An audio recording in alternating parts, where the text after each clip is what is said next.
वसईत वनपाल आणि वनरक्षक लाच घेताना रंगेहात पकडले. पालघर लाचलुचपत प्रतिबंध विभागाची कारवाई.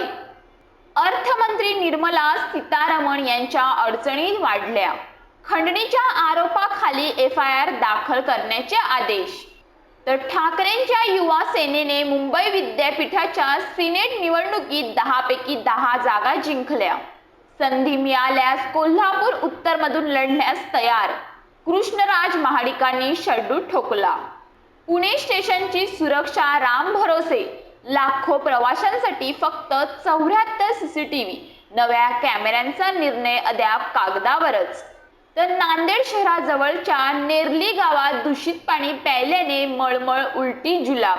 300हून अधिक जण रुग्णालयात. सुनील केदार यांच्या मतदारसंघावर देशमुख कुटुंबाचा दावा. काँग्रेसच्या माजी प्रदेशाध्यक्षांच्या मुलानं मागितलं आमदारकीचं तिकीट. तर दहशतवाद्यांकडून मुंबईला धोका, मोठ्या हल्ल्याची भीती. पोलीस ॲक्शन मोडवर.